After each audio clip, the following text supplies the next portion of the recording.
हरे कृष्णा। दंडवत दंडवत दंडवत। हरे कृष्णा।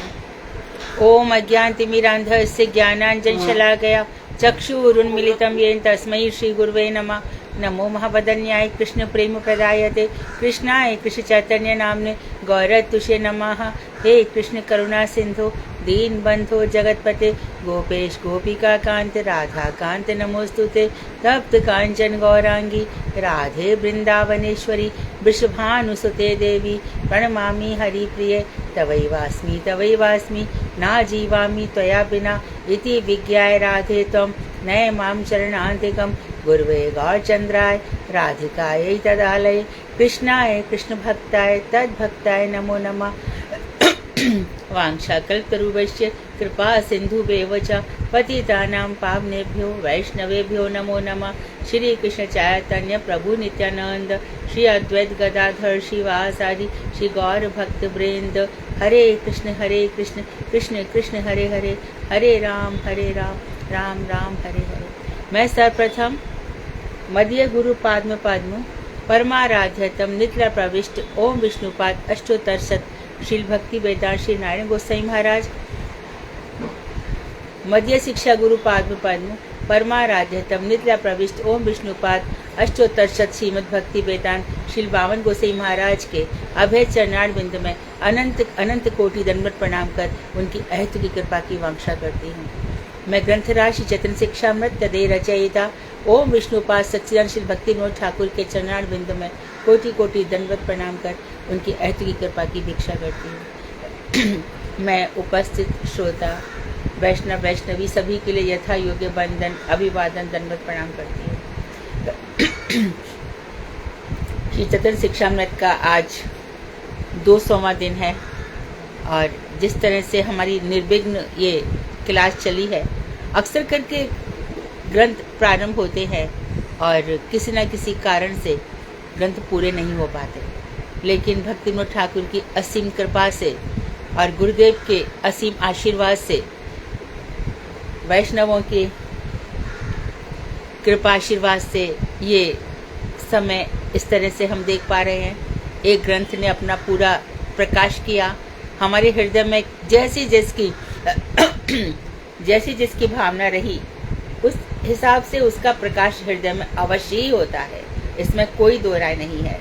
जितनी हमारी श्रद्धा होती है उतना प्रकाश होता ही होता है, ऐसा शास्त्रों का वचन है। तो आज दिन भी 200वां है और प्रसंग भी है महाभाव का। महाभाव जो राधा जी में है, गोपियों में है और कभी कभी भगवान श्री कृष्ण में भी देखा जाता है। अब बात यह है कि कल कोई हमसे फोन पर कह रहा था कि रस विचार मठ में नहीं पढ़ाते। हम ये पूछते हैं उनसे, हम उनसे ये और आप सबसे पूछना चाहते हैं कि अनर्पितम चरिम चिरात अनर्पित चरिम चिरात करुण्यावतीर्णा कलौ समर्पितो मुन्नतो उज्ज्वल रसाम स्वभक्ति श्रेयम। उन्नत उज्ज्वल रस क्या है? आप में से कोई भी बताए, उन्नत उज्ज्वल रस क्या है?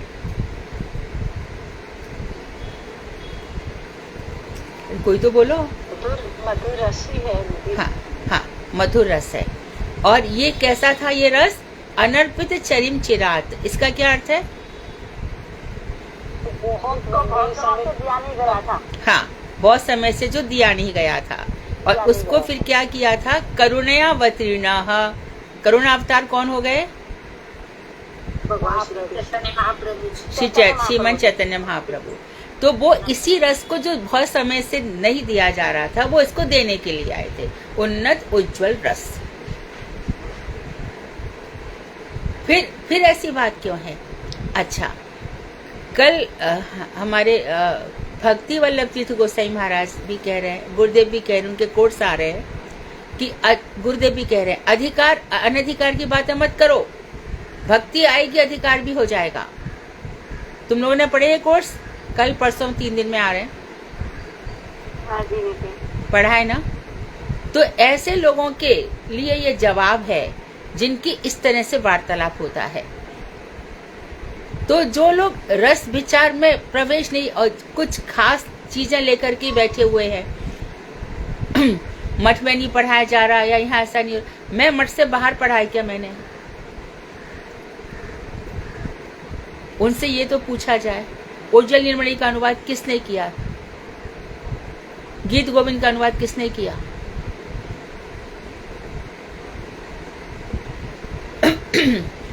तो ऐसी बातें शोभा नहीं देती हैं और आपकी भक्ति पर प्रश्न चिन्ह लगाती हैं। जिनको अधिकार नहीं है, जो अपना इस तरह से भाव समझते हैं कि मैं अधिकारियों की नहीं है, उनको क्लास सुनना भी नहीं चाहिए, उनको क्लास छोड़ देना चाहिए, कभी नहीं सुनना चाहिए। क्योंकि हम श्रीमन महाप्रभु के फॉलोअप में चल रहे हैं, हम गुरुदेव के फॉलोअप में चल रहे हैं, हम भक्ति विनोद ठाकुर की चरणार बिंद में बार बार, चाहे वो हमें रौंद डाले पैरों से, लेकिन हम बार बार उठकर यही प्रार्थना करेंगे कि हमें नित्य जगत की चीजें सिखाइए। वहां तक यदि हम नहीं पहुंच पाए तो हम क्यों भजन कर रहे हैं? फिर हमारे गुरुदेव रोज क्यों ये सब कथाएं सुनाते हैं? तो आज बहुत ही हम उस लेवल पर पहुंचेंगे जहां महाभाव श्रीमन महाप्रभु कौन सी 3 वांछाओं पूर्ति करने के लिए आए थे? बोलिए। पहला, श्रीमन महाप्रभु की 3 इच्छाएं बोलो। पहला हो गया राधा की प्रणय महिमा, उसकी प्रेम की महिमा कैसी है राधा जी की। दूसरा,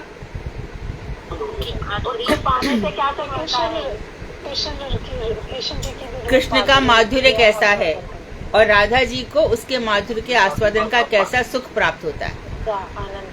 हाँ, तो ये 3 वांछाएं लेकर श्रीमन महाप्रभु रागमार्ग का प्रचार।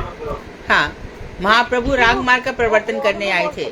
वैदिक भक्ति तो बहुत हो रही थी तो रागमार्ग का प्रवर्तन, वो भी गौड़ में बोल सकते हैं। हाँ दीदी, वो गौड़ में बोल सकते हैं, जैसे रागमार्ग की प्रवृत्ति और धर्म का प्रवर्तन। आवाज ये रागमार्ग का प्रवर्तन के बाद क्या बोल रही हो आप? दीदी, जैसे महामंत्र और कीर्तन नगर संकीर्तन का प्रवर्तन किया। नहीं, वो तो प्रवर्तन पहले से हो रहा था। बाहर लिए करे नाम संकीर्तन, बाहरी लोगों के साथ नाम संकीर्तन किया, और अंतरंग लिए करे रसास्वादन। तो नाम संकीर्तन तो सबके साथ किया, और स्वरूप दामोदर, जगदानंद, राय रामानंद जी के साथ महाप्रभु ने रसास्वादन किया था। तो आज हम पढ़ रहे हैं महाभाव, और हम बहुत सौभाग्यशाली हैं कि भक्ति विनोद ठाकुर जो कमल मंजरी हैं नित्य जगत में, और हमारे गुरुदेव जो रमन मंजरी हैं जिन्होंने इसका अनुवाद किया, और भक्ति विनोद ठाकुर जो कि गोलक वार्ता को यहाँ पर ले आए, नहीं तो हमारा रस सूख जाता। बताइए तो, इस परकिया रस को छोड़ करके और हम सिद्धांतों में देखते हैं, वहां रस कहाँ है? बताइए।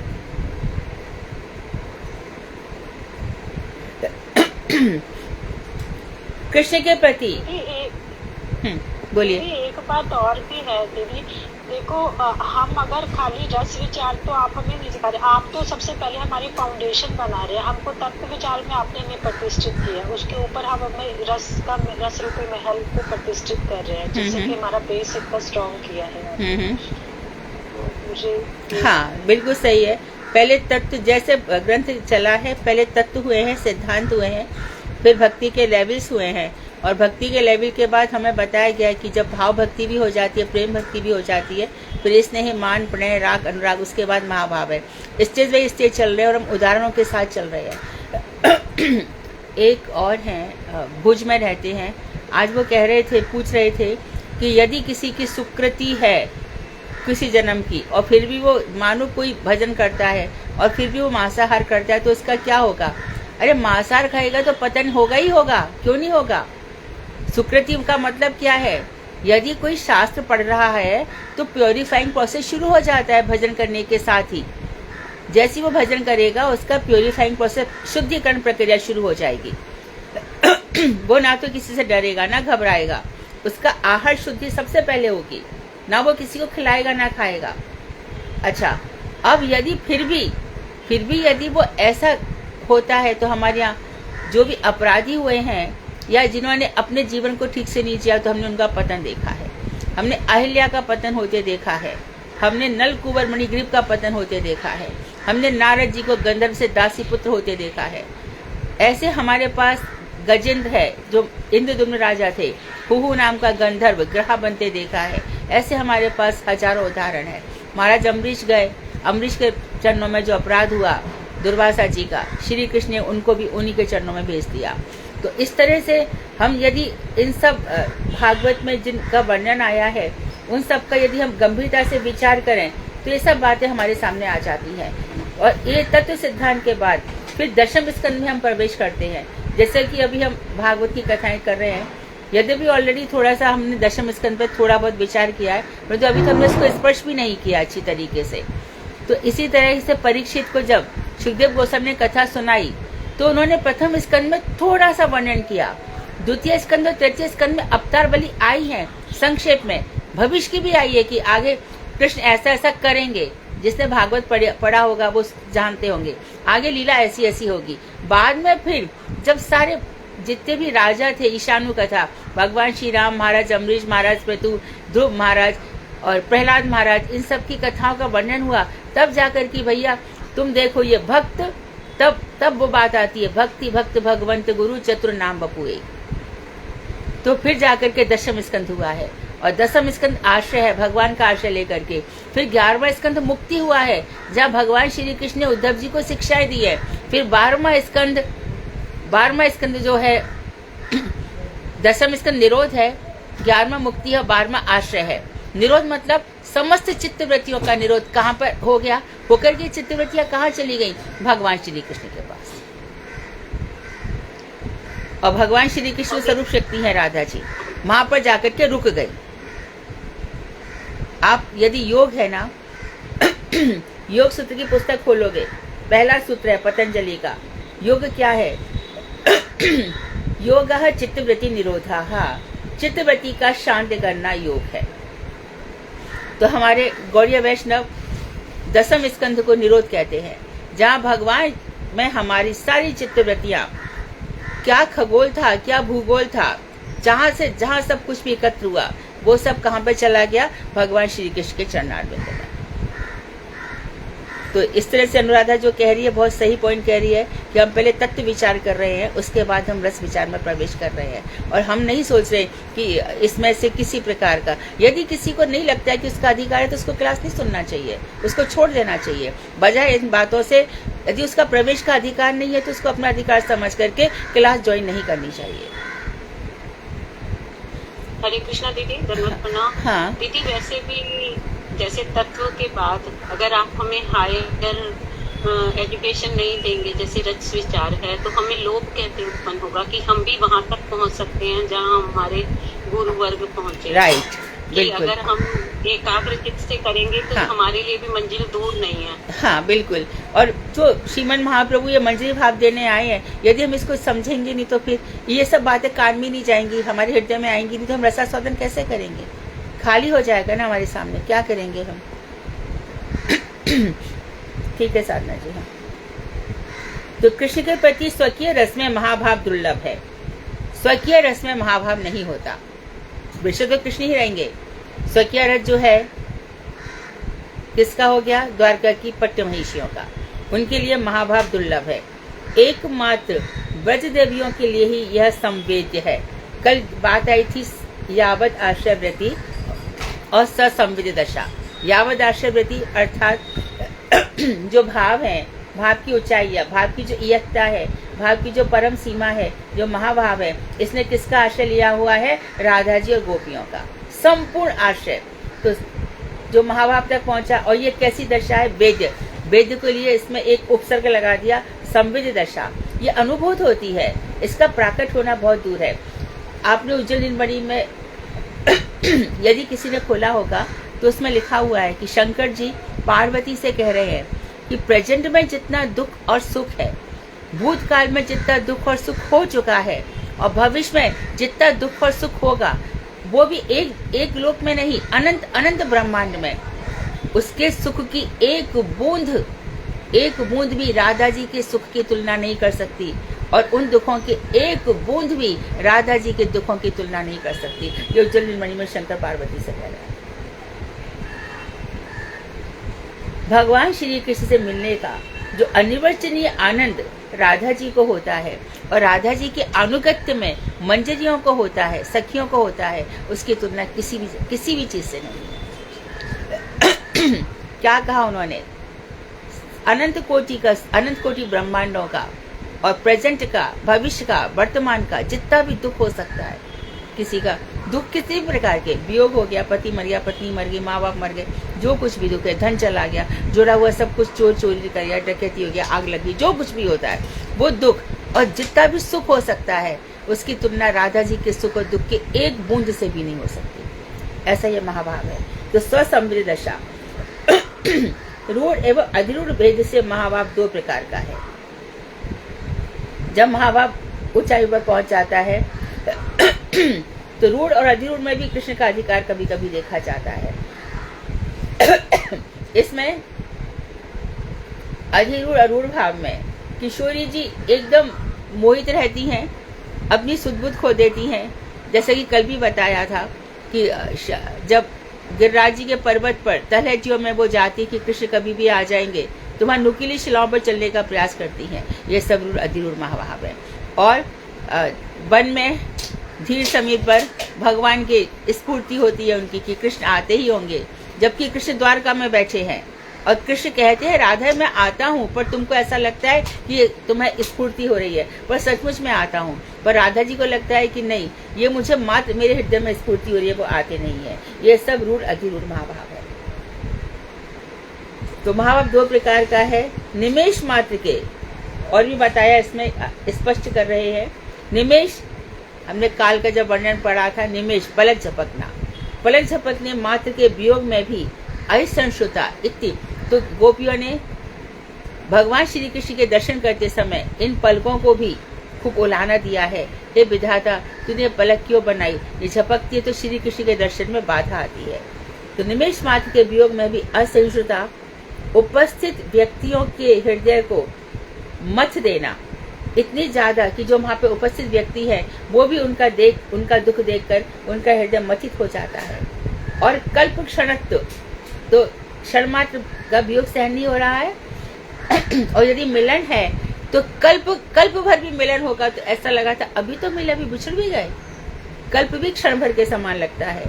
श्री कृष्ण मिलन के सुख में भी आरती, तो मिलन के सुख में भी आरती, अरे अभी आरती मतलब दुख। और वियोग की आशंका से, वियोग अभी हो जाएगा, कृष्ण चले जाएंगे, खिन्नता, मन का दुखी हो जाना, मोह आदि के अभाव में भी आत्मा आदि सर्व विस्मरण और क्षण कलत्व, ये सभी अनुभव संभोग एवं विप्रलंब में यथार्थ रूप से अनुभव होते हैं।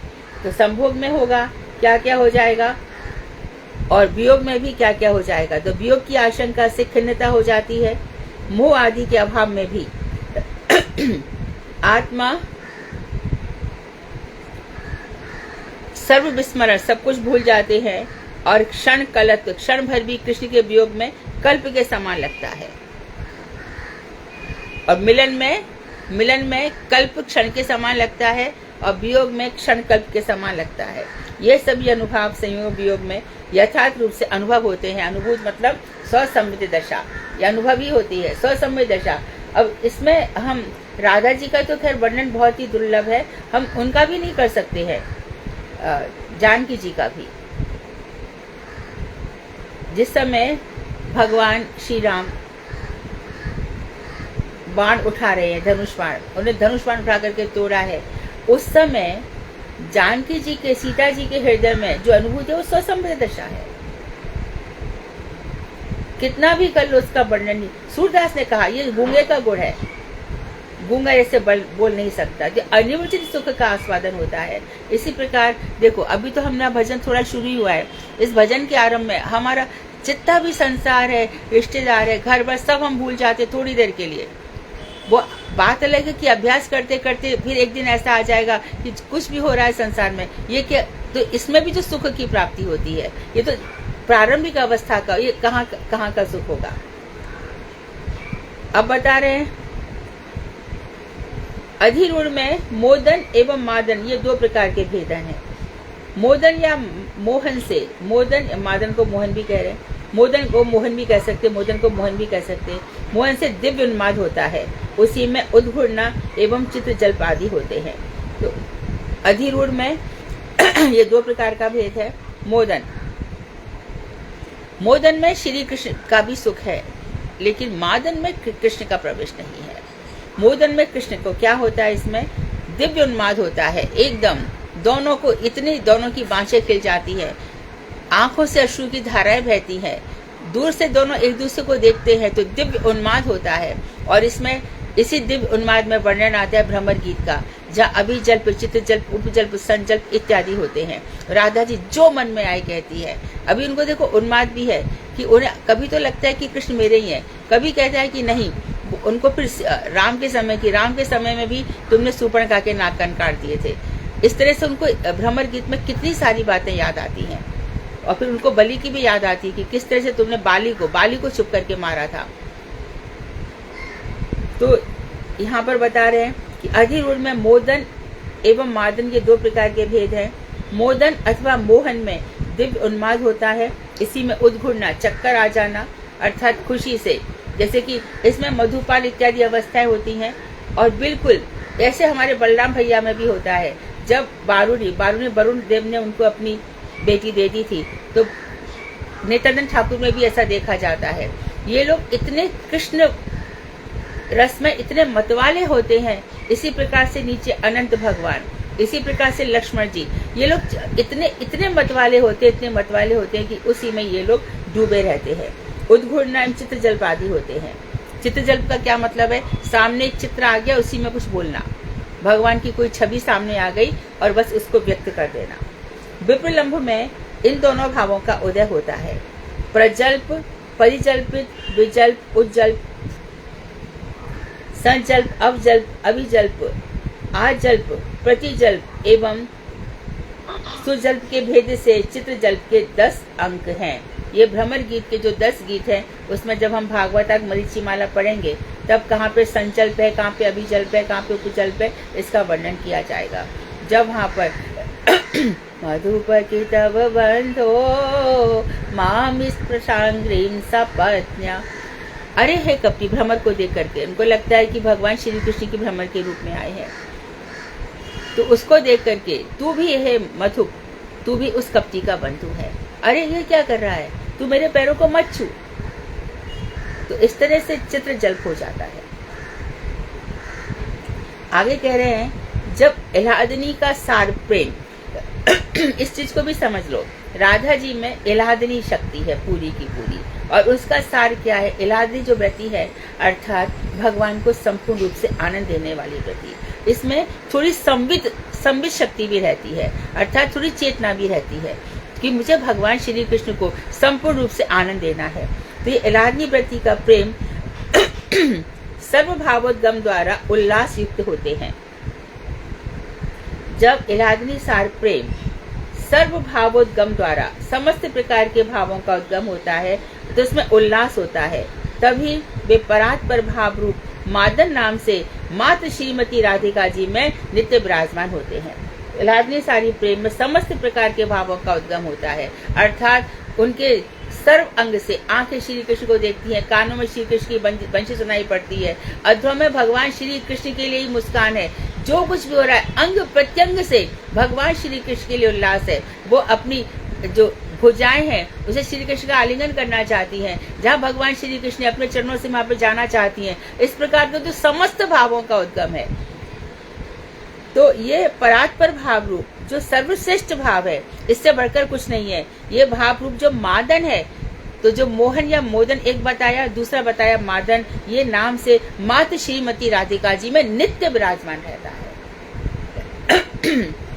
श्री कृष्ण सामने भी नहीं होंगे तो भी वो सोच रही होंगी कि उनकी सेवा कैसे करूं, अथवा इतना आनंद है उनके हृदय में, इतना आनंद है कि जितने भी उन्होंने काय व्यू से अपनी सखियां प्रकट करी हैं, अथवा जितने भी मंजरियां हैं, वो सबको आनंद देती है।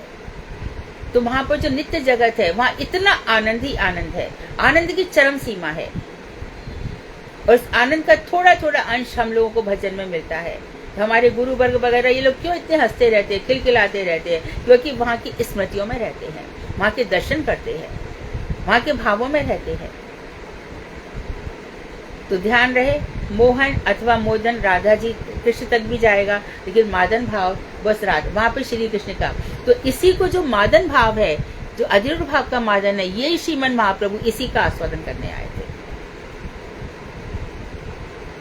इसलिए बार बार बिलक बिलक करके रोते हैं, सिर पीट पीट करके रोते हैं, कहाँ जाऊं कहाँ पाऊं, हे कृष्ण मुझे आप कहाँ मिलेंगे, हे मथुरानाथ मैं आपको कब देखूंगा। इस तरह से उनका वर्णन आता है। कृष्ण ही रस है, पहले भी ये बात आई थी, रस ही कृष्ण है। तो ये रस जो है, ये रस हृदय को भिगोता है, आंखों को जब ये रस उत्पन्न होता है ना, तो महाप्रभु के तो सात्विक विकार इतने अधिक हो जाते हैं कि उनके कभी हाथ पैर लंबे हो जाते हैं, कभी संकुचित हो जाते हैं, फिर वो रस ही पूरे शरीर में बहता है, वो चिन्मय रस बहता है। जब रोम रोम से, जैसे हनुमान जी का हम देखते हैं, दास रस में उनका कैसा अधिकार है, उन्होंने उठा करके जितने भी जो सीता जी ने रत्नमाला दी है, कोई कहता है कि ये जो रत्नमाला थी विभीषण ने भगवान श्री राम को उपहार में दी थी, ऐसा भी कहा जाता है। लंका में रखी हुई थी ये रत्नों से, और ये वहां से स्वर्ग से लाई गई थी रावण के द्वारा। तो बड़े सुंदर सुंदर वैदुर मणियां, जाने क्या क्या था उसमें, तो वो हनुमान जी को गिफ्ट में दी थी, और हनुमान जी ने उसको उठा करके ऐसे फेंक दिया था। तो भगवान श्री कृष्ण का जो रस है, हमारे सारे रस फीके लगते हैं। तो ये वे अनंत हैं, सर्वज्ञ हैं और सर्वशक्तिमान हैं। भगवान अनंत है, सर्वज्ञ है, वो सब कुछ जानने वाले हैं। अच्छा, दो महात्मा भजन कर रहे हैं, और वहां पे नारद जी आए। नारद जी से कहा कि आप तो जहाँ वहाँ घूमते रहते हो, जरा पूछ के आना कि हमको भक्ति मिलेगी या भगवान श्री कृष्ण के दर्शन कब होंगे, जरा बताना। तो एक तो जो है बरगद के पेड़ के नीचे बैठा, पीपल के पेड़ के नीचे बैठा है। तो नारद जी आकर के कहते हैं कि देख, बरगद के पेड़ तो भजन कर रहा है, तेरे को दर्शन हो जाएंगे। और उसको कहा कि देख, तेरे बहुत अनंत जन्म के बाद जिसमें इतने पत्ते तू देख रहा है ना, इतने पत्ते जब ये खत्म हो जाएंगे, इतने तेरे जन्म हो जाएंगे, जितने पत्ते हैं उतने तेरे जन्म हो जाएंगे, तब तेरे को दर्शन होंगे। तो पहला वाला तो खुश था कि चलो हाँ हो जाएंगे मुझे। ये दूसरा वाला बोले अच्छा, उनको पता है मैं भजन कर रहा हूँ, उनको पता है मैं भजन कर रहा हूँ। तो उसको इतना आवेश आ गया, इतना आवेश आ गया, इतना आवेश आ गया कि उछलने लगा, कूदने, और भगवान उसको दर्शन दे दिए। यही बात खडवांग तो खडवांग ऋषि जो थे, उन्होंने देवताओं की सहायता की थी, और देवताओं की सहायता के बाद देवताओं ने कहा कि खडवांग कुछ तुम मांग लो हमसे वरदान। खडवांग ने कहा मुझे इतना बता दो कि मेरी आयु कितनी है, कि तुम्हारी आयु 1.5 मुहूर्त, अभी 1.5 मुहूर्त बाकी है। अच्छा, बस तो बस भगवान के इसमें डूब गए, बिल्कुल डूब गए। ये तो बहुत ऊंची बात है, मैं साधारण भी कह रही हूँ, साधारण। मेरे दादाजी को ऊपर नहीं ला रहे थे क्योंकि उनके फ्रैक्चर था, तो शौचालय की व्यवस्था नहीं थी ऊपर।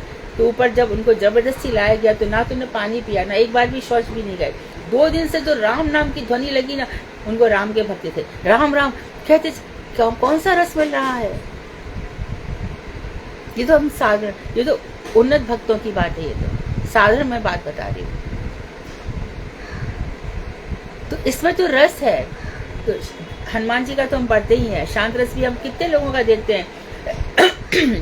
भक्ति होती है, जैसे कि हम जमुना जी पे देखते हैं, बरसाने में जाते हैं, कितने ही लोग शांत भाव से, लेकिन उससे भी थोड़े ऊपर जब राधे राधे जी के नाम पे।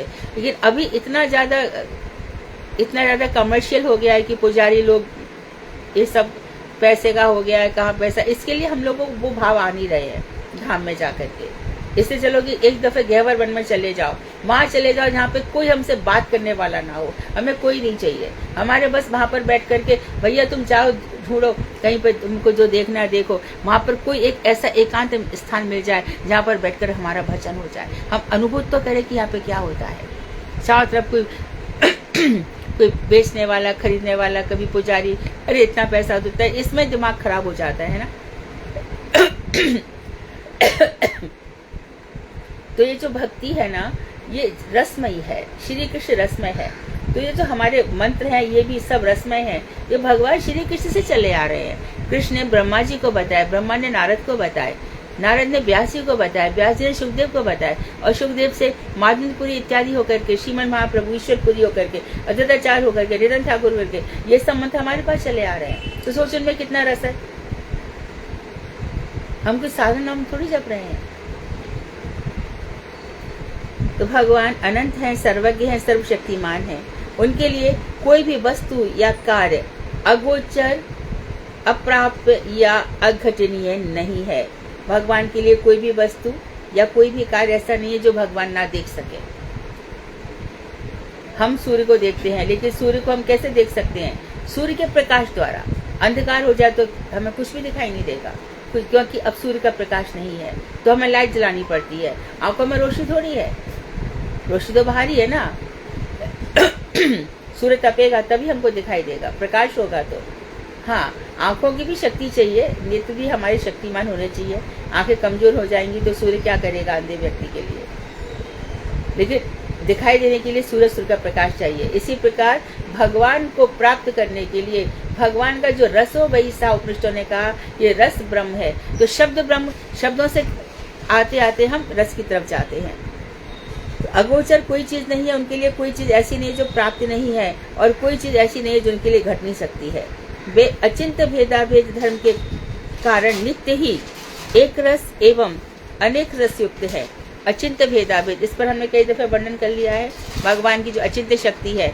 तो अब देखो, जैसे कि आज ही देख लो ना, अद्वैताचार्य भगवान से विष्णु तत्व से अद्वैत है, लेकिन जब कारण अनवशायी विष्णु के रूप में होते हैं तो निमित्त कारण होते हैं। और यहाँ पर जब सारे संसार में सब कुछ होगा, प्रकृति होनी चाहिए, सब कुछ महत्व इत्यादि होने चाहिए, तब ये सृष्टि चलेगी, तो इसके लिए वो उपादान कारण भी है। तो भगवान का अंश, अंशी और अंश, मम्मी वांशो जीवलोके, तो उनका ही अंश है, लेकिन एक तरफ सब कुछ कम है और एक तरफ विशाल है। तो अचिंत्य भेदाभेद धर्म के कारण नित्य ही वो एक रस भी है। भगवान एक रस भी रह सकते हैं, अर्थात मधुर रस में, और अनेक रस भी हो सकते हैं। एक रस में वे सब कुछ आत्मसात कर आत्माराम है, सब कुछ आत्मसात कर लेते हैं, सब कुछ, अर्थात पूरी दुनिया को भूल जाते हैं और आत्माराम हो जाते हैं। तब गोपियां उनसे कहती हैं कि जब गोपियां आधी रात में जब पहुंचती हैं, तब कहती कि अरे ऐसे आप हमको बुलाते हो और फिर हमको वापस भेज रहे हो। तो आत्माराम है, उनके अंदर किसी प्रकार की कोई ग्रंथि नहीं होती है। तो बाहर से उनको कुछ भी नहीं चाहिए, सब कुछ आत्मसात कर आत्माराम है। उस समय उनसे पृथक रस रूप में कुछ भी नहीं रहता, भगवान से पृथक अलग कुछ भी नहीं रहता। पुनः वे युगपत एक साथ साइमल्टेनियसली अनेक रस भी हैं। इसलिए आत्मगत रस को छोड़ करके उस अवस्था में परगत रस एवं आत्म प्रयोगगत विचित्र रस होता है। तो अब बता रहे हैं कि देखो, भगवान एक रस भी है और अनेक रस भी है। जब आत्मगत जब वो अपने ही रस पा रहे हैं, आत्मगत रस को छोड़ करके उस अवस्था में परगत रस दूसरों के साथ जो रस मिल रहा है, और आत्म पर योगगत उनके साथ जो युक्त हो रहा है। आत्म और पर दो, मैं और दूसरा, इन दोनों के योग के साथ विचित्र रस होता है। अर्थात जब वो सखियों के साथ, मंजरियों के साथ होते हैं भगवान, आत्माराम होते हुए भी इन सखियों के साथ जब रहते हैं, गोपियों के साथ, तब उनको एक रस होता है। अंतिम रसों की अनुभूति से भी उन्हें फिर ये क्या होता है, लीला सुख प्राप्त होता है। तो भगवान श्री कृष्ण को यशोदा जी के बासे रस का खूब आस्वादन लेते हैं। राम के रूप में नहीं ले पाए, बरहा जी भी बनकर आए, नहीं ले पाए, नरसिंह रूप में आए, नहीं ले पाए, कुछ भी रस नहीं मिला। नरसिंह अवतार में तो वो सूखे ही रह गए, प्रहलाद जी उनकी स्तुति करते ही रह गए। लक्ष्मी जी भी कह रही हैं कि जाओ, ये इतने क्रोधित हो रहे हैं, तुम चली जाओ। लक्ष्मी कहती है आज तो मेरी भी ताकत नहीं है इनके पास जाने की, मेरी भी शक्ति नहीं है। तो प्रहलाद को जैसे से भेजा जाता है, तो प्रहलाद जाकर के ये नहीं कहते कि आप थक गए होंगे, पानी पिला दो, जल पिला दो, वहाँ पे नहीं होता है। लेकिन बासर रस में श्री कृष्ण यशोदा जी को पूर्ण बासर प्रदान कर दिया, जबकि देवकी से वंचित रह जाती है। तो परगत रस भी होता है भगवान का, आत्मगत रस भी होता है। तो आत्म और पर दोनों के योग से अपना भी और दूसरे का भी, यानी दूसरे का, तो हमारा जो रस है, तो रस की पराकाष्ठा पर हम पहुंचेंगे। तभी गोपाल का अपनी उपनिषद यदि आप पढ़ेंगे, तब पता चलेगा कि भगवान श्री कृष्ण रस का ही आस्वादन करते हैं। हमारे अंदर जितने भी भाव चल रहे हैं, वल्लभाचार्य जी ने भी कहा था, मधुराधिपति अखिलम मधुरम अधरम मधुरम, सब कुछ उनका मधुर रस से ही है, हर चीज। उनकी यमुना भी मधुर है, यमुना की तरंग है वो भी मधुर है, उनकी जो रज है वो भी मधुर है, उनकी वेणु मधुर है, उनका वेणु का गीत मधुर है, उनकी चरण मधुर है, उनकी हलन मधुर है, उनका देखना भी मधुर है, उनका मुस्कुराना भी मधुर है, उनका जो आंखें ना अपांग यहाँ तक तिरछी तिरछी, वो देखना भी मधुर है। तो इस तरह से मधुर रस से भरे हुए हैं। लेकिन जब हम भगवान का, तो उनका भक्त और भगवान का ऐसा ही होता है, दोनों का ही रस हो जाता है। आत्मगत रस और परगत रस, इन दोनों के संयोग से विकसित रस होता है।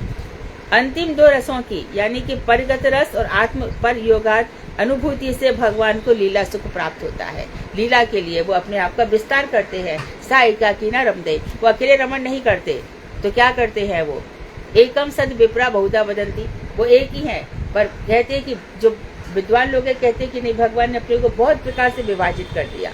तो अब उनको क्या जरूरत थी राधा जी को प्रकट करने की, क्योंकि वो आनंद की अनुभूति करना चाहते हैं। इलादनी शक्ति है ना, तो उसको प्राकट मूर्तिमान स्वरूप दिया राधा जी को, और राधा जी ने इतना ज्यादा, उनकी राधा जी उनकी स्वरूप शक्ति है, इतना अधिक उनको रस दिया भगवान श्री कृष्ण को। तो दूसरों के साथ भगवान को लीला सुख प्राप्त होता है, आत्माराम बनने से लीला सुख नहीं मिलेगा। इसे गोपियों ने उनकी धज्जियां उड़ा दी थी आत्माराम की। आत्मारामत्व में लीला सुख नहीं है। परगत रसी चरम सीमा को प्राप्त कर परकीय रस कहलाता है। तो इन्होंने बड़ी सुंदर व्याख्या की। परगत रस दूसरे जो भगवान श्री कृष्ण को दे रहे हैं, तो एक तो भगवान आत्माराम है, अब दूसरे भगवान क्या कह रहे हैं कि सब कुछ छोड़ करके मेरे पास आ गए, ये परकीय रस है। इन लोगों का सब कुछ छूट गया, ये जन्म सार्थक हो गया। अभी देखो कितने सारे नश्वर शरीर हमारे सामने पड़े हैं। जैसी सी भावना होती जाएगी हमारे सामने 84 लाख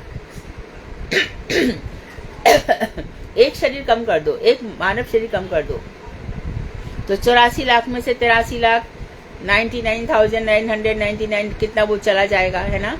तो उसमें एक हटा दो, तो ऐसे चरम सीमा को प्राप्त कर वो परकीय रस कहलाता है। यही परकीय रस है, परगत रस। वृंदावन में यह चरम विस्तृति परकीय भाव अत्यंत प्रस्फुटित है, वृंदावन में देखा जाता है। तो वृंदावन से बाहर चले जाओ, मथुरा आते आते राधा जी के दर्शन नहीं मिलते, गोपियों के दर्शन नहीं मिलते, और वृंदावन की हर रज में राधे राधे की पुकार है। अतएव आत्मगत रस के परिज्ञात परम सुख विशिष्ट परकीय रसी मादन की शेष सीमा है। अब देखो ये लाइन भी बहुत इंपॉर्टेंट है, पहले भी बता दिया गया था कि मोहन तक श्री कृष्ण है, मादन में श्री कृष्ण।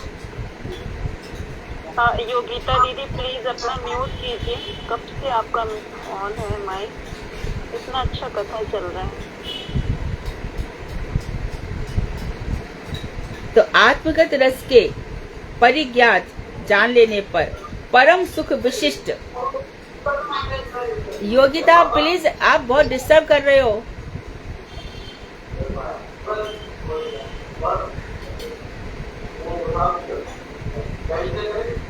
सुनना भी नहीं चाहती है। होस्ट कर देंगे म्यूट, होस्ट कर सकती है।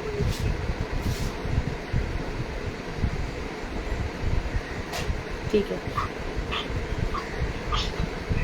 तो आत्मगत रस के परिज्ञात जो परम सुख से युक्त परकीय रसी मादन की शेष सीमा है। आत्मगत रस से भी ऊपर जो परम सुख विशिष्ट है परकीय रस, यह मादन की शेष सीमा है। कैसे? अप्रकट लीला में गोलोक में यह परकीय भाव विशुद्ध रूप से नित्य वर्तमान है। फिर से देखो, अपना रजिस्टर कर लो। परकीय भाव गोलोक में नित्य वर्तमान है, लेकिन वहाँ पे कैरेक्टर्स नहीं है, चरित्र नहीं है, जटिला कुटिला इत्यादि नहीं है। लेकिन ऐसा भी है कि भगवान श्री कृष्ण की प्रसन्नता के लिए ये कभी कभी वहाँ प्रकट भी हो जाते हैं। ऐसे रूप गोस्वामी लघु भागवतामृत में लिखा है। एवं किंचित माइक प्रतीत होकर भौम ब्रज में अवतीर्ण हुए हैं, और माइक प्रतीति है। भौम जगत में भी इनकी माइक प्रतीति है, वास्तव प्रतीति नहीं है।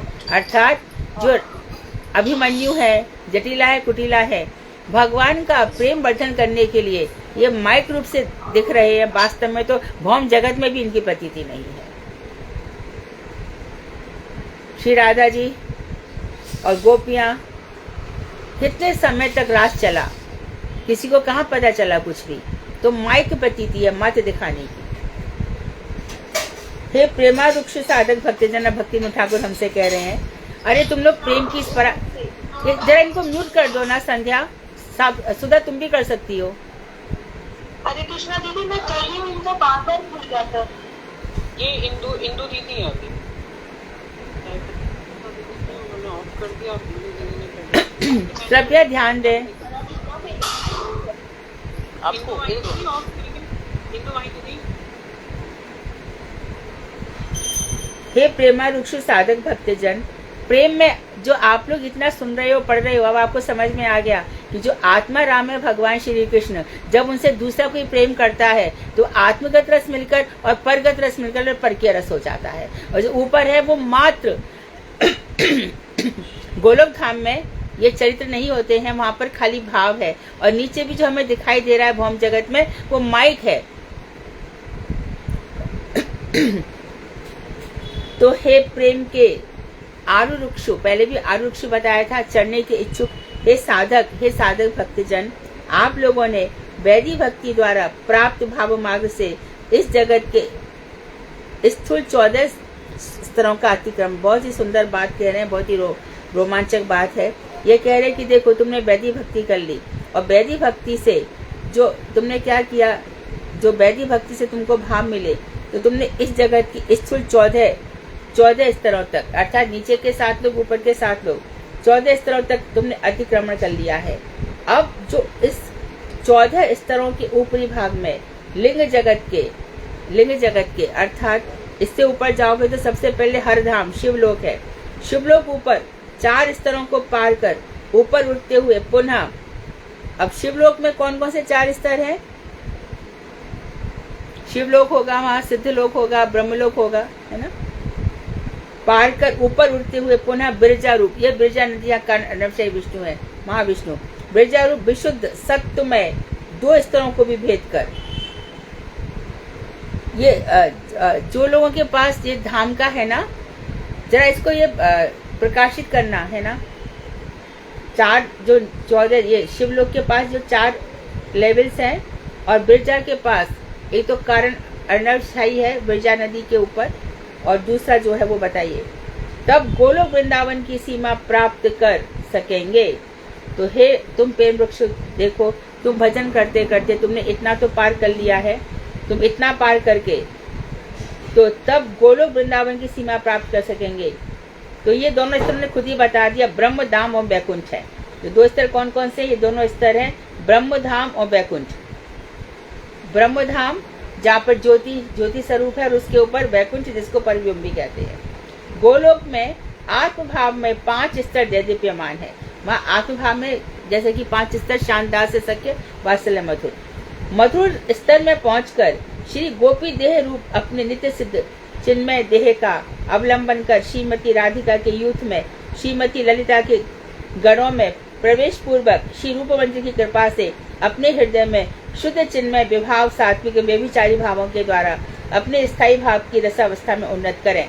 और भक्ति विनोद ठाकुर हमसे कह रहे हैं कि देखो तुम लोग क्या करो, मधुर लेवल तक आ जाओ, शान छोड़ दो, दास छोड़ दो, सख्य छोड़ दो, वात्सल्य छोड़ दो, मधुर स्तर तक आओ, और फिर गोपी देह जो तुम्हारा नित्य सिद्ध स्वरूप है उसका चिंतन करो। जिस समय तुमने ध्यान कर लिया, अपना तुम्हारा गोपी देह रूप तुम्हारे खुद सामने आ जाएगा। ऐसे हमारे एक संत हैं, अभी तो हमने उनसे उनको गोपी रूप प्राप्त हो गया था। तो मैंने उनसे पूछा था कि आपको कैसे पता चला कि आपको गोपी रूप हो गया? तो वो कहने लगे कि मैं बैठा ही था कि मेरे सामने लिख करके ऐसे सामने मेरे ऐसे तैरने लगा, तो मैं समझ गया कि मेरी है। उसके बाद मुझे मेरी, जब हम ये पढ़ते राधा कृष्ण गरुड़ दीपिका, तो उसमें उसकी क्या सेवा है वो पता चल जाता है।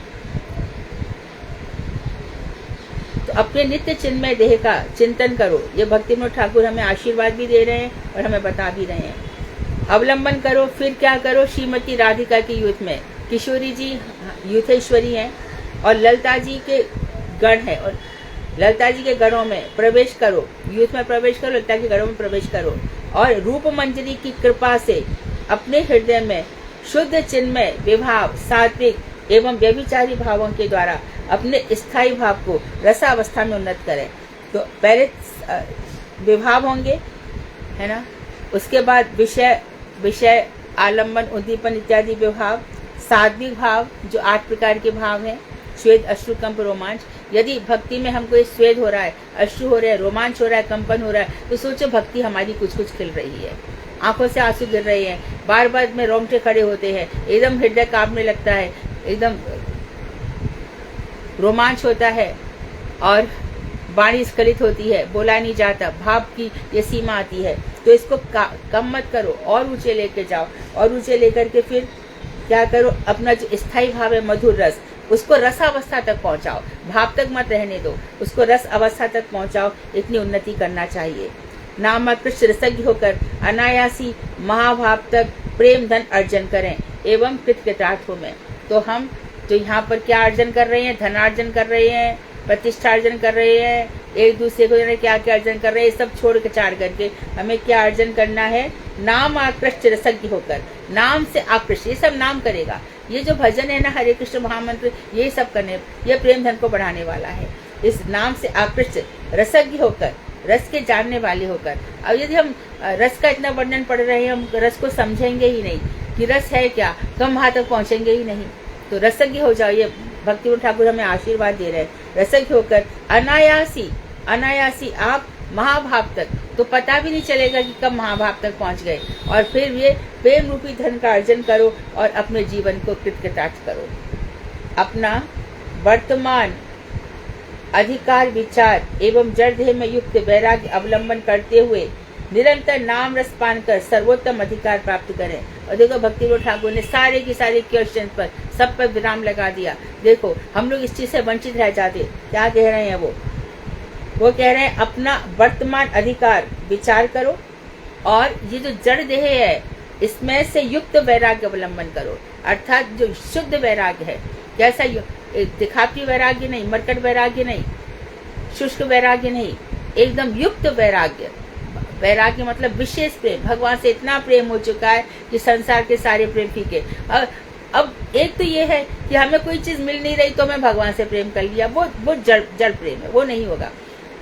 कोई एक पति है, उसकी पत्नी उससे प्रेम नहीं करती तो भगवान की तरफ मुड़ गया, लेकिन पत्नी की जो प्रेम की लालसा है वो तो अभी तक उसके अंदर से गई नहीं ना, तो वैराग्य कहाँ है? उसका प्रेम वहां तक नहीं पहुंचेगा।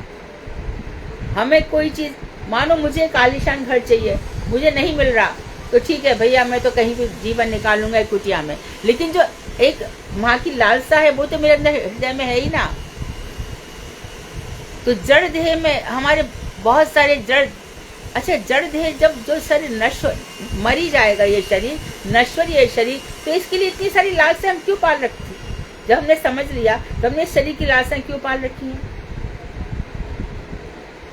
तो एकदम फिर हम कट ऑफ हो जाते हैं इन सब चीजों से, है ना। तो ये युक्त वैराग्य हो जाएगा। तो पहले अधिकार का विचार कर लो कि हाँ, जहाँ तक मेरा भजन मुझे वहां तक ले जाएगा, निश्चित रूप से ले जाएगा।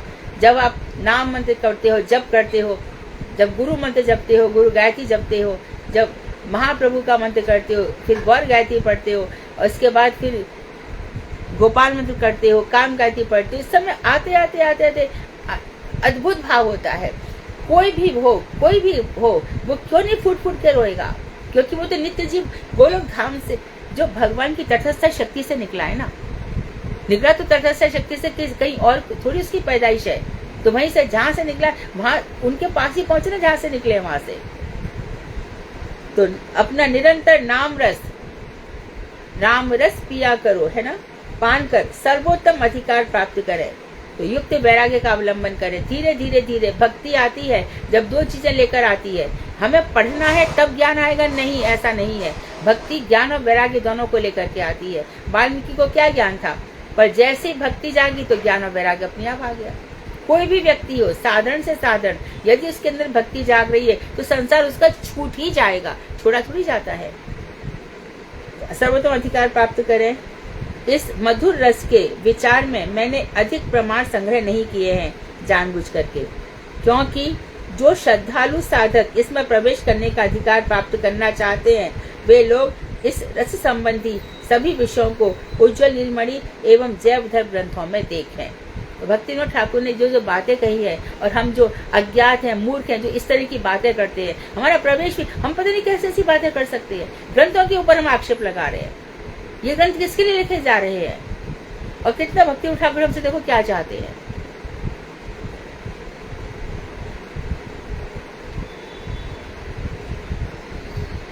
तो इस तरह से महाभारत तक पहुंचाना चाहते हैं हमें। और इसके बाद प्रवेश सोपान बताएंगे, प्रवेश की सीढ़ियां कैसे कैसे हैं, ये वर्णन होगा।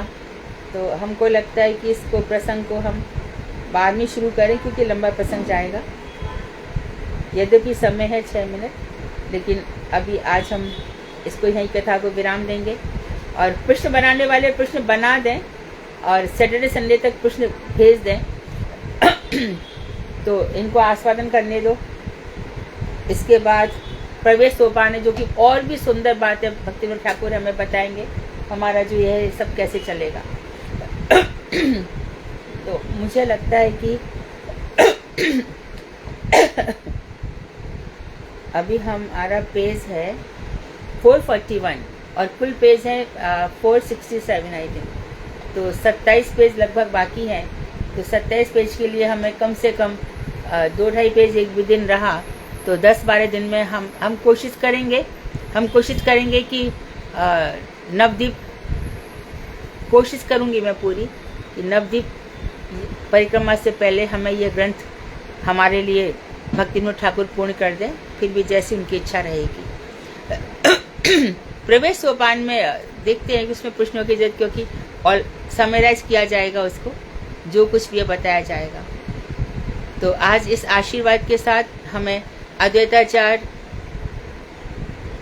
महाप्रभु हम पे कृपा करें, ये सब चीज़ें हमारे हृदय में प्रकट हो, हमें इसके अधिकारी बनाए। हम अधिकारी हैं, लेकिन हमको बोध हो जाए और युक्त वैराग्य हमारे अंदर आए, जैसा कि वो चाहते हैं। जड़ देह से हमारा संबंध छूट जाए। वांछा कल्पतरुभ्यश्च कृपा सिन्धुभ्येव च पतितानां पावनेभ्यो वैष्णवेभ्यो नमो नमः।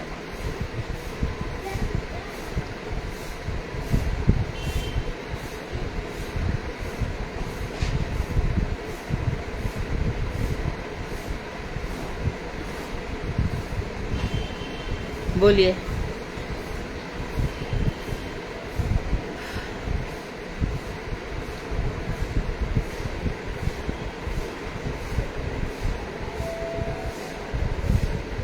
हरे कृष्णा दीदी, कटवत प्रणाम। धन्यवाद। दीदी, जैसे अभी आप शिवलोक बता रहे थे, ये शिवलोक कहाँ पे? जैसे पृथ्वी के ऊपर भूर्भुवः स्वाहा, फिर नहर लोक आता है, जन्म लोक आता है, तप लोक है, सत्यलोक है, फिर ये शिवलोक कहाँ है? सत्यलोक से ऊपर है, सत्यलोक से ऊपर है। सत्यलोक से ऊपर। हाँ। फिर इसके बाद ब्रजा नदी के बाद सारे वैकुंठ आते हैं। हाँ, ब्रजा नदी के बाहर वैकुंठ है। अच्छा दीदी, एक दूसरा प्रश्न ये था, जैसे हमारी निष्ठा, रुचि, आसक्ति, भाव, प्रेम, तो हम इस मनुष्य शरीर में प्रेम अवस्था तक पहुंच सकते हैं? हाँ जी बिल्कुल, इसमें लिखा है ना, आप महाभाव तक पहुंच सकते हो, भक्तिविनोद ठाकुर कह रहे हैं। फिर ये कहते हैं कि अगर हमारी वस्तु सिद्धि होती है और स्वरूप सिद्धि होती है, तो पहले फिर प्रेम अवस्था में पहुंचने के बाद वस्तु सिद्धि होती है क्या?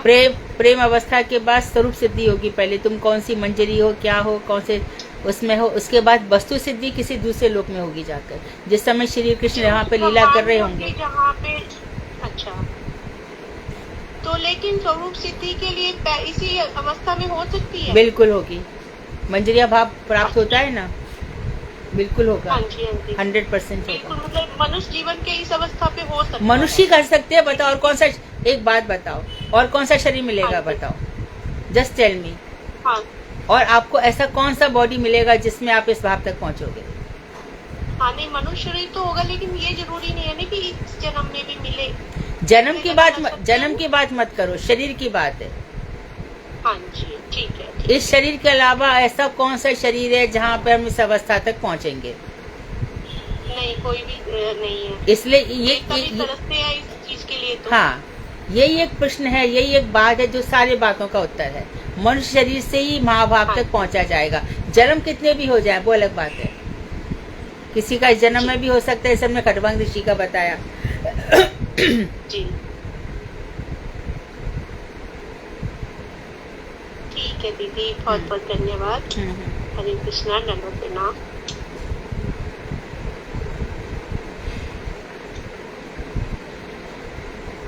और कोई? हरे कृष्णा दीदी, हाँ। दंडवत प्रणाम। हाँ, दीदी एक बार फिर से ये मादन और मोदन के बारे में थोड़ा सा मैं क्लियर नहीं। इसमें ये बताया ना कि बिल्कुल भी वियोग सहन नहीं होता। क्षण भी कल्प के समान लगता है, कल्प क्षण के समान लगता है। भगवान राधा और कृष्ण दोनों एकदम प्रेम में अनिर्वचनीय आनंद को प्राप्त कर रहे होते हैं। उनका हृदय आनंद से भरा हुआ होता है, आंखों में प्रेम की धाराएं बहती हैं। ये सब अवस्थाएं हैं। मोहन तो मिलन है, मिलन में ये होता है। लेकिन जो मादन है, जो विरह उन्माद है, जिसमें राधा जी ने भ्रमर गीत गाया है, चित्त जल्प इत्यादि, वो मादन जो कृष्ण में नहीं है। कृष्ण भ्रमर गीत तक नहीं पहुंच सकते। उसी को आस्वादन करने के लिए श्रीमन महाप्रभु आए।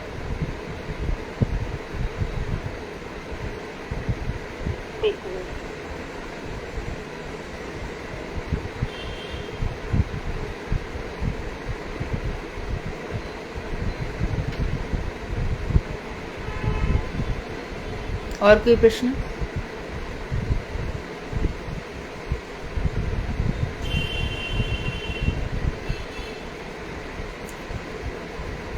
सुधा साधना जी बोलने वाले हैं ना?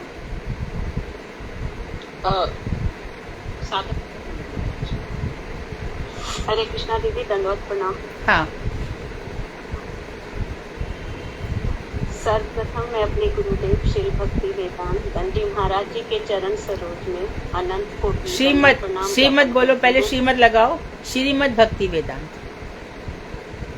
ठीक है दीदी। श्रीमद भक्ति वेदांत दंडी महाराज जी के चरण सरोज में श्रीमद भक्ति वेदांत श्रील दंडी महाराज, है ना, दंडी गोस्वामी महाराज। श्रील दंडी गोस्वामी महाराज जी के चरण सरोज में अनंत कोटि दंडवत प्रणाम ज्ञापन करती हूँ। तत्पश्चात परम गुरुदेव श्री नित्य लीला प्रविष्ट श्री अष्टोत्तर श्रीमद भक्ति वेदांत नारायण महाराज जी व समस्त रूपानुग परंपरा को कोटि कोटि दंडवत प्रणाम करते हुए अहेतु की कृपा की वांछा करती हूँ। अब तुम्हारे गुरुदेव साधना, तुम्हारी गुरु जी हैं दंडी गोसाई महाराज, राइट? हाँ जी। तो परम गुरुदेव कैसे कह सकती हो इनको? ठीक, बिल्कुल सही कहा, परम गुरुदेव उनके गुरु जी हैं, राइट है, बिल्कुल सही है, ठीक है।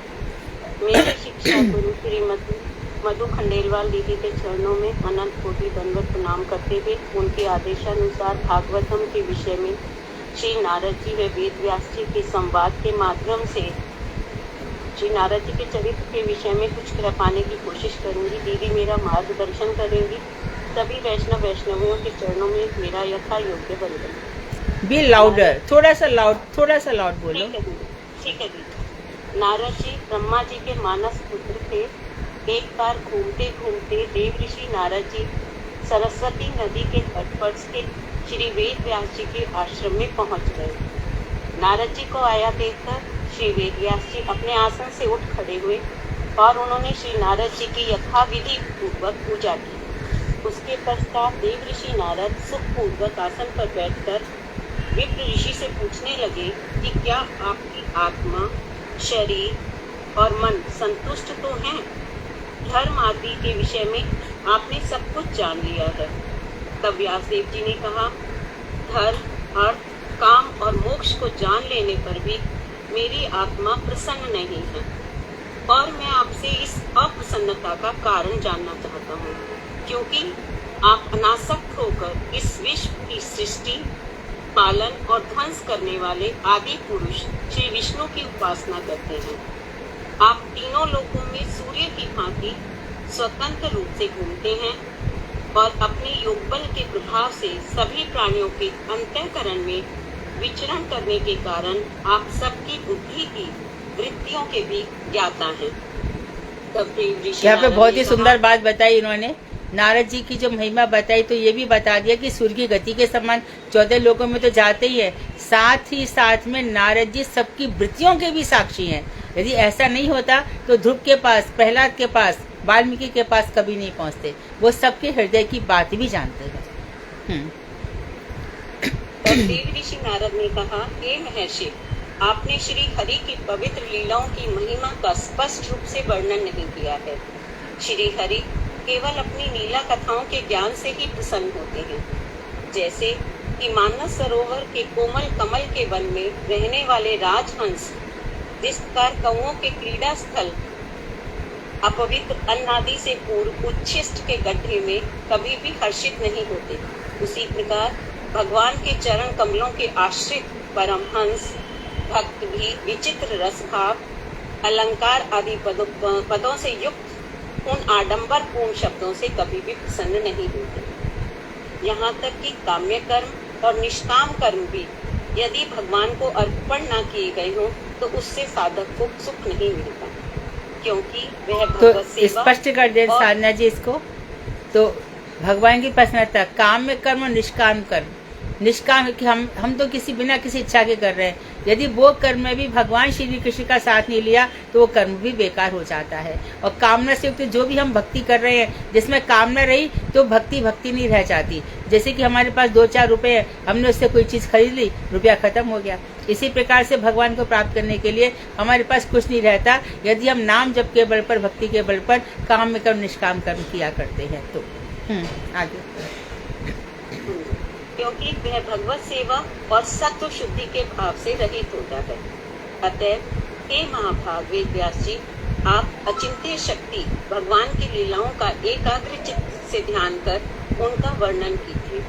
विश्व की सृष्टि, स्थिति और प्रलय भगवान की शक्ति से होता है। उन भगवान से यह विश्व रूप प्रपंच अभिन्न होने पर भी भगवान विश्व से अलग है। चेतन अर्थात जीव और अचेतन अर्थात जगत तत्व का भगवान से अलग अवस्थान नहीं है। यद्यपि इस विषय में आप स्वयं ही जानते हैं, लेकिन मैंने आपको केवल संकेत मात्र में बतलाया है। श्री हरि का कीर्तन हरि सेवन का ही मुख्य अंग है। तत्पश्चात नारद जी ने बताया कि एक समय देवताओं के यहाँ सत्र यज्ञ हुआ। वहाँ दक्ष, मरीचि आदि बड़े बड़े प्रजापति आए थे। उन्होंने हरि लीला गान के लिए गंधर्व एवं अप्सराओं को निमंत्रित किया था। मैं भी उस निमंत्रण के विषय में सुनकर स्त्रियों के साथ वहां पहुंच गया और उनकी आज्ञा के बिना नारद जी अपना पूर्व चरित्र बता रहे हैं कि एक बार सत्र हुआ, वहाँ पर दक्ष, मरीचि इत्यादि सभी प्रजापति आए थे। तो उस समय नारद जी वहाँ पर क्योंकि गंधर्व रूप में थे तो वो भी सामान्य स्त्रियों को लेकर के वहाँ पहुँच गए। हाँ, मनमाने ढंग से लौकिक गीत गाने लगा। जब प्रजापतियों ने देखा कि यह तो हमारा अपमान कर रहा है, तब उन्होंने अपनी अपनी शक्ति के प्रभाव से मुझे शाप दे दिया। तुमने हमारा अनादर किया है, अतः तुम्हारी सौंदर्य संपत्ति नष्ट हो जाए और तुम शूद्र हो जाओ। तदनंतर उन्होंने अपने पूर्व जन्म की बात फिर बताई कि पिछले कल्प में मैं वेदज्ञ ब्राह्मणों की किसी एक दासी के गर्भ से जन्म लिया। बालक होने पर भी एक बार मुझे चातुर्मास्य व्रत का अनुसरण करने वाले व कृष्ण कथा का पान करने वाले महात्माओं की सेवाओं में नियुक्त किया गया। हरि कथा सुनते सुनते भगवान से मिलने की मेरे अंदर तीव्र इच्छा पैदा हुई। यद्यपि मैं उस समय मात्र 5 वर्ष का था, लेकिन ध्यान से सत्संग सुनता था, संतों के सानिध्य में रहता था, बहुत कम बोलता था और बाल चंचलता से भी दूर था।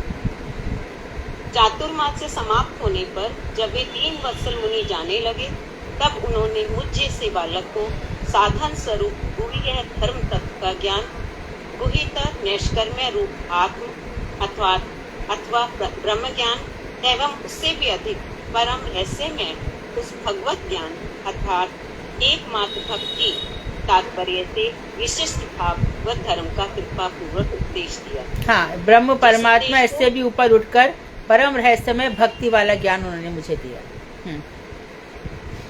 जिस उपदेश को स्वयं भगवान ने ब्रह्मा, उद्धव और अर्जुन जी को भी दिया। सेवा करते करते गुरुदेव कृपा करते हैं, वे साधक पर नजर डालते हैं और उनका कल्याण हो जाता है। एक बार मेरे गुरुदेव ने कहा कि मैंने पत्रों में महाप्रसाद रखा है। जब मैंने उस महाप्रसाद का पान किया तो उसका पान करते ही मेरे समस्त अनर्थ नष्ट हो गए। इससे महाप्रसाद की महिमा का ज्ञान होता है। भक्त पद धूलि आर भक्त पद जल भक्त भुक्त अवशिष्ट। तो तीन चीजें हैं, भक्तों के पैरों का रज और भक्तों के पद धौत जल, से धुला हुआ जल और भक्त अवशिष्ट भोजन, ये तीन चीजें हैं। अभी हम लोगों का ये तो अच्छी बात है कि हमें भक्तों का लेना चाहिए, सब करना चाहिए, पर कभी कभी ऐसा भी होता है कि कोई कोई भक्त इतने निरीह होते हैं, इतने संकुचित होते हैं कि वो नहीं चाहते कि कोई उनका ले। तो ऐसे में हमें उनसे जिद नहीं करनी चाहिए। ये बात बहुत डिस्कस हुई थी, उस पर ये निर्णय रहा कि यदि कोई भक्त नहीं चाहता कि उसका अवशिष्ट लिया जाए या उसके चरण धोए जाए अथवा, तो नहीं करना चाहिए, नहीं करना चाहिए। या तो जैसे गुरुदेव हैं, तो वो जब भी गुरुदेव की थाली होती थी तो गुरु जी का प्रसाद आता था, तो वहाँ पर द्विष्कृष्ण प्रभु इसमें बहुत सारा चावल मिला करके, तो वहाँ पर सब लोग थोड़ा थोड़ा करके बांट देते थे। लेकिन किसी किसी की इच्छा नहीं होती है कि, तो हमें उस समय जिद भी नहीं करनी चाहिए, परंतु इसकी महिमा बहुत है।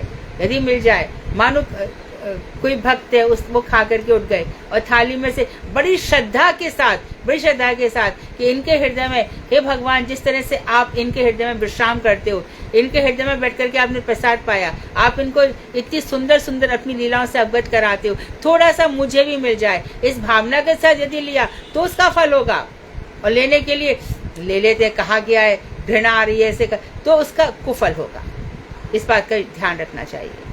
हाँ, गुरुदेव ने नारद जी को वासुदेव गायत्री मंत्र दिया।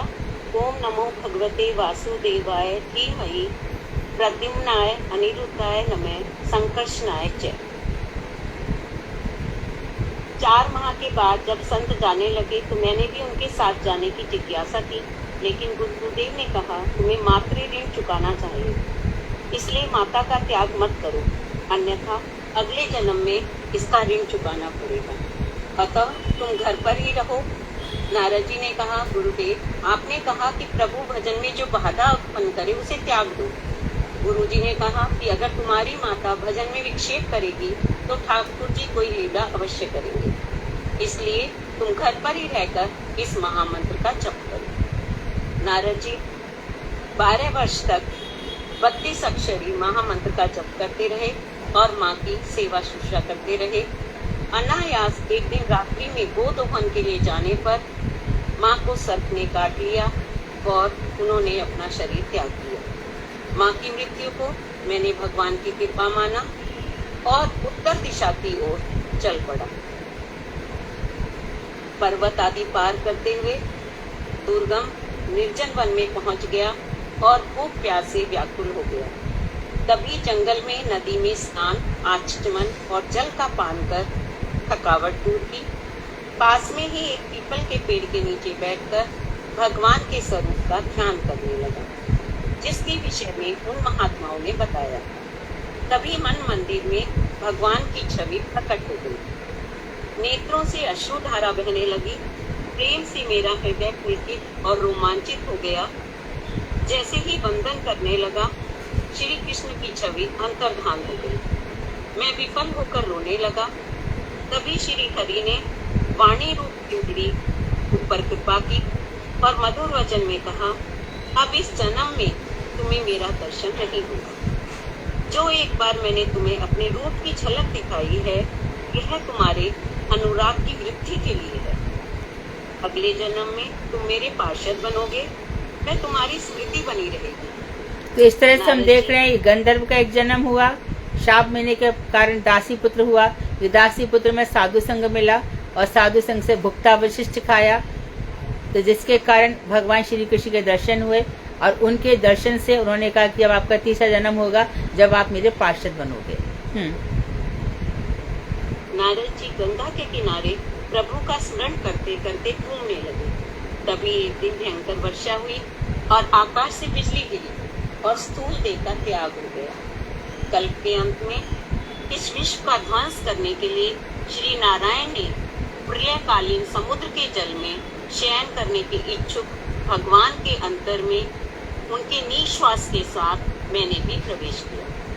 1000 चतुर्युगों के बीत जाने पर भगवान जागृत हुए। वह उन्होंने विश्व सृष्टि करने की इच्छा करने पर उनकी इंद्रियों से मैं भी मरीचि आदि प्रमुख विषयों के साथ प्रकट हो गया। तो इसमें बताया प्रलय में सब कुछ चला जाता है। तो नारद जी कह रहे कि मैं भी भगवान के निश्वास में चला गया। ऐसा भी वर्णन आता है कि बहुत सारे लोग यहाँ वहाँ पड़े रहते हैं, लेकिन जब प्रलय आती है तो बीज रूप में सब कारण अन्न से विष्णु प्रवेश कर जाते हैं। और जब भगवान के निश्वास निकलते हैं जब, तो भगवान उस समय प्रकृति को ईक्षण करके, मात्र देख करके, जितने भी सारे तटस्थ शक्ति से जीव हैं सब प्रकृति के ऊपर डाल दो। प्रकृति फिर इस जड़ और चेतन जगत को प्रसव करती है। तो उस समय फिर नारद जी का जन्म हुआ, लेकिन ये प्रकृति से नहीं, इस समय वो ब्रह्मा जी के मानस पुत्र से उत्पन्न हुए। हाँ बोलो।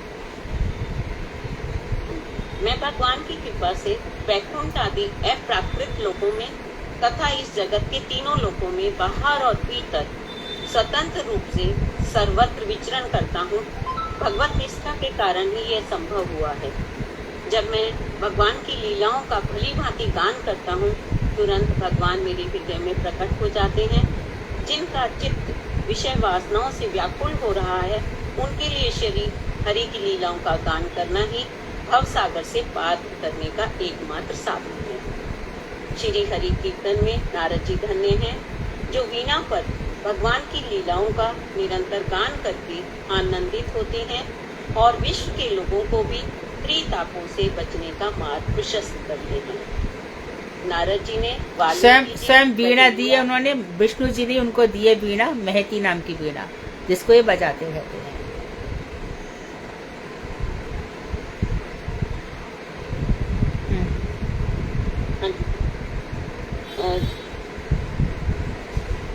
उन्होंने वाल्मीकि जी, बहेलिया, ध्रुव व प्रहलाद आदि का उद्धार कर उन्हें सर्वश्रेष्ठ भक्त बनाया। वेद व्यास जी ने भागवतम की रचना भी नारद जी की प्रेरणा से ही की थी। नारद मुनि बजाए वीणा, राधिका में नाम अमनी उदित हाया, भगत गीत सामे अम्मीय धारा परिषे गाना, श्रवण युग ले गया। भक्त जन सगने नाचे, परियापन किया। माधुरीपुर आसव पशी, माताए जगत जने। केहेवा कांदे, केहेवा नाचे, के माते मने मने। पंच बदन नारदे धरी, प्रेमेरे साघन रोल।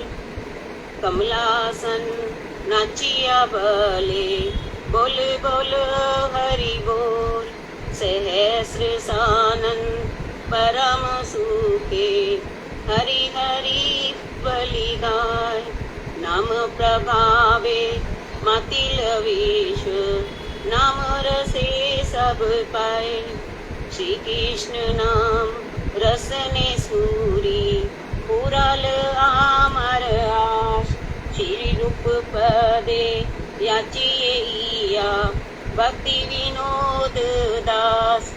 नारद मुनि बजाए वीणा, राधिका रमण नामे, राधिका रमण नामे। हरि बोल दीदी, धन्यवाद। बहुत सुंदर, बहुत बढ़िया, बहुत अच्छी तैयारी आपके साथ आपने बताया, बहुत अच्छा। दीदी एक मेरा प्रश्न था कि हाँ। जहाँ उनको भगवान का दर्शन हुआ है, वो बाल रूप में दर्शन हुआ या कैसे हुआ? नहीं नहीं, बाल रूप में नहीं, उनको बिल्कुल भगवान श्री कृष्ण ने जो झांकी दी, एक झलक दी है, एक झलक दी है, जो भगवान विष्णु के दर्शन है। उसे श्री कृष्ण के तो दर्शन भी नहीं है, भगवान विष्णु का दर्शन है। ठीक है। आज हाँ एक प्रश्न ये था कि अभी जब नारद जी हमने उच्चित लिया, उसके बाद नारद जी ने इच्छा प्रकट की कि उनके साथ जाना है, साधुओं के संग जाना है। लेकिन साधुओं ने कहा अभी तुम्हारी माँ है और तुम्हारे को मात्र ऋण नहीं तो अगले जन्म में चुकाना पड़ेगा। लेकिन भक्ति में आने के बाद तो कोई भी ऋण नहीं रहता। पर तो अभी उनकी भक्ति वहाँ तक थोड़ी पहुँची है, अच्छा, अभी तो प्रारंभ है ना। हाँ जी। हाँ, तो वैसे तो अगर कोई अनन्य भाव से कृष्ण की भक्ति करते हैं तो सारे ऋणों से वो ऋण हो जाता बिल्कुल, है ना, हाँ। 5 जो ऋण होते उसका हैं। कोई, और खुद भगवान ने कहा सर्वधर्मान परित्यज्य माम एकम शरणम व्रज। जी जी। और दीदी एक चीज मैं पूछनी थी, अगर हमने हरि नाम एक गुरु से लिया, ठीक है, जैसे साधना दीदी के गुरु जी परम गुरुदेव हमारे लीला नित्य लीला प्रविष्ट ओम विष्णुपाद अष्टोदश श्री श्रीमद् भक्ति वेदांत नारायण गोस्वामी महाराज जी से इन्होंने हरि नाम लिया है, ठीक है। फिर बाद में दीक्षा इन्होंने ली थी नवदीप में श्रीमद् भक्ति श्री दंडी महाराज जी से। तो इनके तो फिर गुरुदेव, दोनों गुरुदेव हुए, परम गुरुदेव नहीं बोल सकती ना दीदी। मुझे तो यही पता है कि उन्होंने दंडी महाराज से दीक्षा ली है और हाँ, तो अभी हरिनाम से हुआ था। हरिनाम परम गुरु जी से हमारे से हुआ था। हाँ, तो इनको ये दोनों की दोनों की गुरु कह सकते, तो? दोनों को गुरु कह सकते हो। हाँ जी, दोनों को गुरु बोलेंगे ना। ये मेरा आपने क्लियर कर दिया, क्योंकि बार बार ये कहते हैं दीक्षा गुरु ही गुरु होते हैं, तो ये दीक्षा लेना तो हरि नाम भी दीक्षा हुई ना आपकी। हाँ जी, हाँ जी। बस मैं अभागी थी दीदी, पहले कभी दीक्षा के लिए सोचा ही नहीं। अभी तो हो गया सब, गुरु जी की कृपा है। हाँ जी। गुरु जी छोड़ते नहीं किसी को, सबको। अच्छा, गुरु जी क्यों, अच्छा एक बात और बताइए, गुरु जी क्यों कह रहे हैं कि मैं जब तक आता रहूंगा, जब तक कि सबको राधा दास से नहीं दे दूंगा, मैं बार बार जन्म लेता रहूंगा राधा दास से, है ना। तो हमें इसी मनुष्य शरीर से ही सब मिलना है, जन्म कोई भी होगा इसी, महाभाव भी इसी शरीर से होगा, मंत्री भाव भी इसी शरीर से होगा। इसीलिए कह रहे हैं अधिकार अनधिकार की बातें मत करो, भक्ति करो। आज दीदी ऐसा अनुराधा दीदी का भी है, अनुराधा दीदी ने भी हरि नाम परम गुरुदेव मतलब जय नित्य लीला प्रवेश अष्टोत्तर श्री श्रीमद् भक्ति नारायण गोस्वामी महाराज जी से लिया था, और उनकी दीक्षा गुरु शायद विज्ञान भारती गोस्वामी जी महाराज। हाँ ठीक है, कोई बात नहीं, दोनों उनके गुरु हैं, ठीक है, चलेगा। भारती ने आज बहुत अच्छी बात बताई कि श्रीनाथ जी में वहाँ पर हवेली संगीत होता है सब सखियों का, तो वो आज चाहती हैं, भारती जरा बताइए, तो आज सुनाना चाहती हैं। वो बहुत खुश हैं कि आज 200 दिन हो गए और ये हमारी कथा बहुत अच्छी गई है, महाभाव तक पहुँची है। सुनाइए भारती।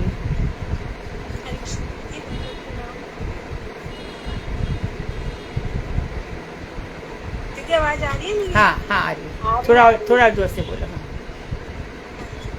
ये पद है जो कि श्री चतुर्भुज दास जी ने लिखे हैं, और कुमन दास जी के पुत्र थे वो, और ये श्रीनाथ जी के मंदिर में जो पद खुलते हैं और बंद होते हैं, तो यही पद वहाँ पे बहुत गाए जाते हैं, बहुत प्रसिद्ध पद हैं। और इसमें जो है गोवर्धन महाराज की, गोवर्धन पर्वत की महिमा का बहुत के बात बताया है। उनको चतुर्भुज दास जी को गोवर्धन जी से बहुत विरह हो गया था, और उस विरह में उन्होंने ये पद लिखे थे। तो ये वल्लभ संप्रदाय के अष्टछाप के ये सखा हैं सब, तो ये लोग रचनाएं करते थे और भगवान को सुनाया करते थे। आज उसी परंपरा में पुष्टि मार्ग मंदिर जितने भी है, वहाँ पर ये हवेली संगीत गाया जाता है, और भगवान को चाहे प्रसाद आरोगना हो, चाहे उनको उठाना हो, सुलाना हो, उनकी राजभोग सेवा हो, उनकी उत्थापन आरती हो, उनका ग्वाल भोग हो, जो कुछ भी हो, उनकी संध्या हो, जो कुछ भी हो, तो पदों से उनको सब सेवाएं की जाती है। तो एक पद ये सुना रही हैं, चतुर्भुज दास ने लिखा हुआ है ना, तो चतुर्भुज दास का लिखा हुआ है, इसमें गोवर्धन की महिमा है। हाँ गाइए। दीदी जैसे गोपी गीत है ना, वैसे ही इसको बोलते हैं गोप गीत, सभी इसको गोप गीत बोलते हैं। और चतुर्भुज दास जी के इन पदों को सुनकर ठाकुर जी ने उनको वर दिया था कि जो भी 1 साल तक नित्य इन पदों को गाएगा तो उसे मेरा अनुभव जरूर होगा। वो इतनी महिमा है तो उनके लोग बहुत गाते हैं। श्री गोवर्धन महाराज की जय, श्री गुरुदेव की जय।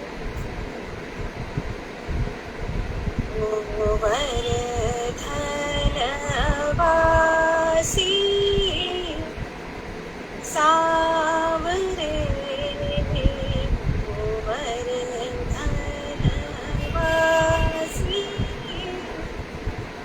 सावरे, लाल तुम बिना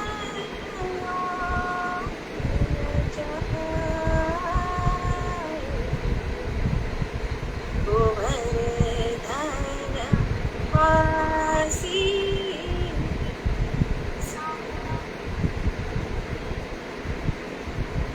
पंके चितई मुस्कान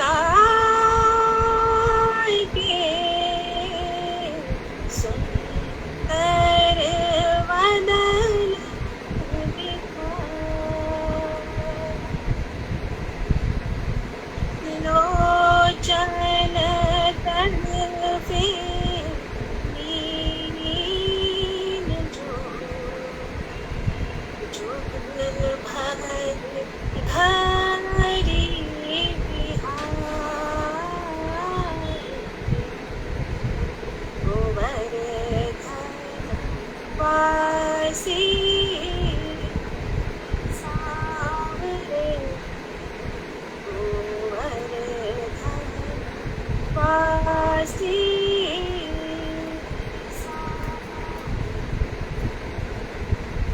सातक स्वर बंधान सोहन वेणु बजा,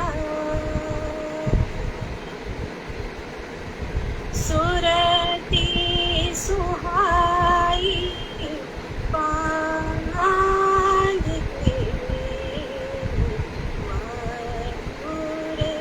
मधुर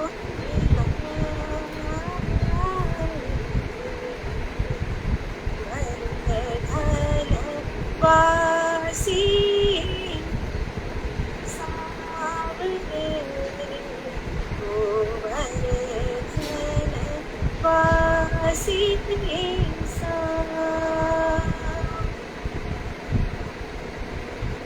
दर्शन पुरो नैना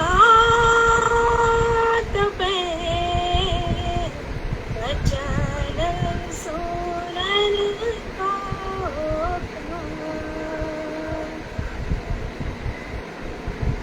मिली देखो हियरा तपे,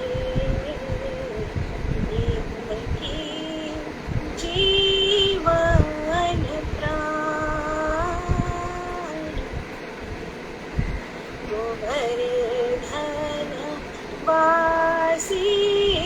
सावरे, गोवर्धनवासी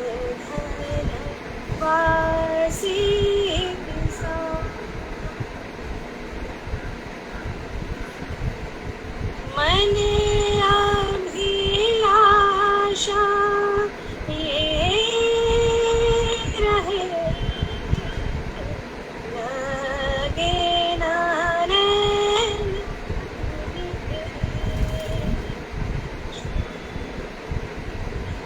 एक टक देखूं आपते, नटवर नागर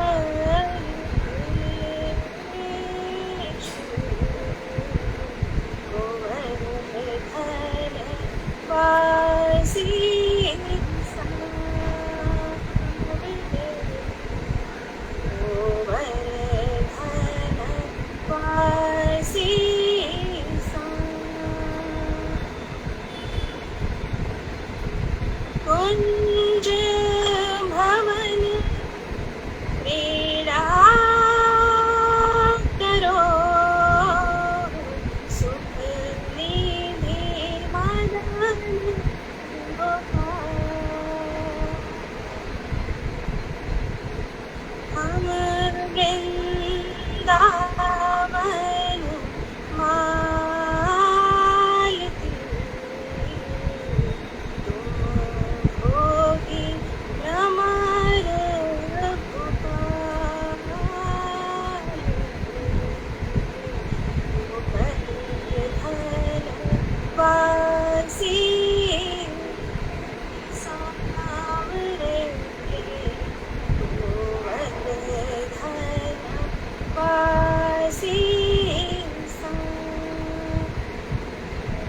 गोवर्धन वासी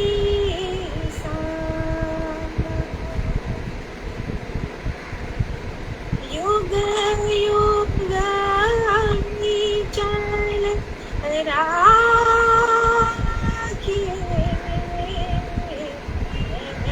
सुख शैल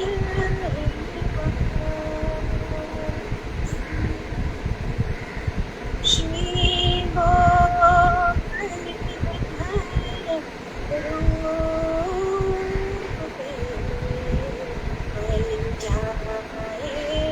चतुर्भुज दास गोवर्धन वासी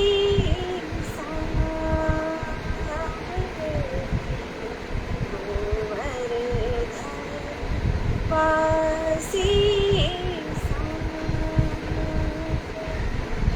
लाल तुम बिन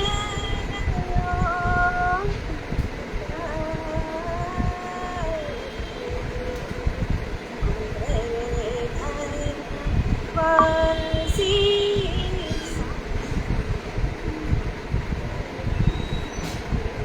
गोवर्धन वासी